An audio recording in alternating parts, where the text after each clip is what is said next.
y'aho habereye inama ya Berlin mu 1884 aho abanyaburayi bigabanyije Afurika bakoresheje ikarita, abanyarwanda bamwe bibonye hanze y'u Rwanda rushya baba abanyekongo cyangwa abanyarwanda. Muri Uganda hari ubwoko bunini buzwi nk'abanyarwanda. Uyu munsi muri Hobe Australia twifuje kugaruka ku nkomoko y'ingengabitekerezo ya Jenoside mu karere ka Kivu n'uruhare rw'interahamwe na Exfar. Nitwa Simeon Stizo Muhumuza, iyi ukurikiye ni Hobe Australia.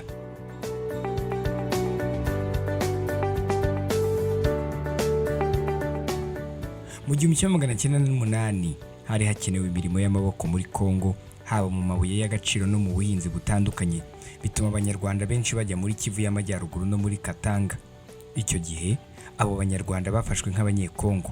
Nyuma y'aho Kongo iboneye ubwigenge, abo banyekongo bavuga ururimi rw'ikinyarwanda bambuwe ubwenegihugu, bitera intambara yiswe intambara ya Kanyarwanda hagati y'abavuga ikinyarwanda, ubwo nabo mu bwoko bw'abahutu n'abatutsi, ndetse n'andi moko agizwe n'abanande, abahunde n'abanyanga muri ako karere, bapfa amasambu hagati y'umwaka w'1963 n'1966. Mu guhosha ayo makimbirane, ingabo za Kongo zishe abavuga ikinyarwanda benshi mu karere ka Masisi. Hagiye hashyirwaho amabwiriza atandukanye, rimwe akazaho ubwenegihugu abavuga ururimi rw'ikinyarwanda, ubundi akaza bubambura. Baje guha abanyarwanda bose bageze muri Kongo mbere y'1950 ubwenegihugu. Kubera umubano wa Perezida Mobutu na Habyarimana mu myaka y'1980, haje umwuka mubi kuko noneho abatswe ubwenegihugu ari abatutsi.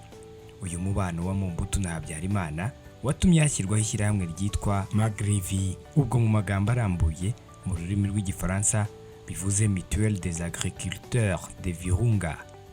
Ryahuzaga abahutu bo muri Kongo hagamijwe gukumira abatutsi ngo badakomeza kugira ubutaka. Nyuma iyi Magrivi ihindurwa umutwe ugamije inyungu za politiki.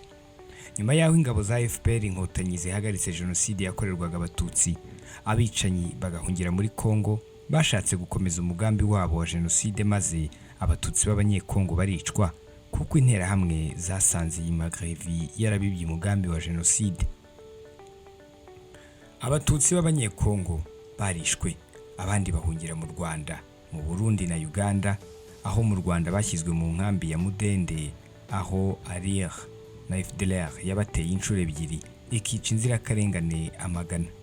Ubwo leta ya Kongo yayoborwaga na Laurent Désiré Kabila yeruraga igakorana na Exfar, aho yatumije ibihumbi birenga 20 bya Exfar n'interahamwe byari byahungiye muri Kongo Brazzaville na Centrafrica, byongereye urwango rw'abatutsi muri Kivu. Ibi rero byatumye bahigwa kuva mu 1996, 1998, mu bihumbi 2000, mu bihumbi 2004, 2007, 2012, 2015 na 2022, ndetse hakwirakwizwa amagambo y'urwango. Aya magambo y'urwango kandi ntakwirakwizwa n'abaturage bo hasi gusa, kuko n'abayobozi b'iki gihugu nabo bari ku ruhembe. Imbuga nkoranyambaga zifashishwa mu gusangira amakuru usanga zarabaye ikiraro cyo kunyuzamo ingengabitekerezo ya Jenoside. Abanyekongo bakwirakwiza amagambo y'urwango, bavuga ko abatutsi atari abenegihugu, ahubwo ko ari abimukira bavuye mu Rwanda, bakaba bagamije guca Kongo mu ibice, ubundi bakavuga ko bashaka gushyiraho akarere kitiriwe Abahima.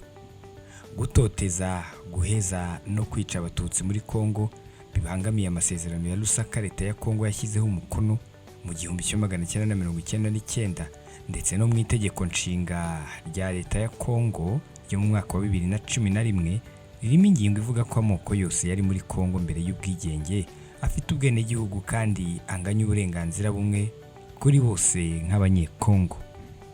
Muri iki gihe aho imirwano y'uburiye hagati y'umutwe wa M23 n'ingabo za leta, amagambo y'urwango yamagana abatutsi b'abanyekongo yakajije umurego, aho ubutumwa bunyuranye bugamije kugirira nabi abatutsi bukwirakwizwa ku mbuga nkoranyambaga, mu matorero ndetse no mu mahuriro atandukanye. Hagati ya Gicurasi na Kamena muri 2022 hacuzwe umugambi wo kurwanya abatutsi bikozwe n'abayobozi bo hejuru, bamwe mu bagize igisirikare na polisi ndetse n'abanyamadini. Ayo magambo ab'Urwango yakwirakwijwe ku mbuga nkoranyambaga nabo ndetse kandi bafatanyije n'abanyamakuru. Ubwo bukangurambaga bwahawe amazina nka Operation Zero Rwandais, aho buhamagarira abantu guhiga Abatutsi ndetse n'abasa nabo bakabica cyangwa bakoherezwa mu Rwanda. Tariki 26 Mata muri uyu mwaka wa 2022, komiseri wa polisi muri Kivu y'Amajyaruguru Van Ang yabwiye abapolisi ayobora ko bagomba gutegura imiryango yabo bakarwanya umwanzi bakoresheje imihoro n'izindi ntwaro gakondo.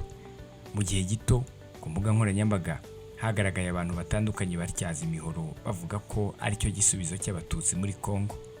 Ibikorwa bitandukanye byo kubangamira Abatutsi muri Kongo bihora bigaruka iyo hari imvururu za politiki.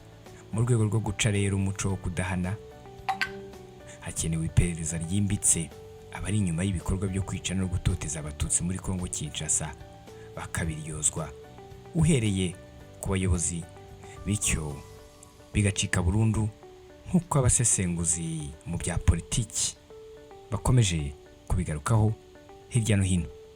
Nitwa Simeon Stizo Muhumuza, ikurikiye ni Hobe Australia. Kanda subscribe kuri YouTube channel yacu niba uri mushya, ndetse no kuri iyo nzogera ya notifications kugira ngo ujye uba mu bambere bagerwaho n'amakuru ndetse n'ibiganiro Hobe Australia ikugezaho umunsi ku wundi. Mugira amahoro y'Imana.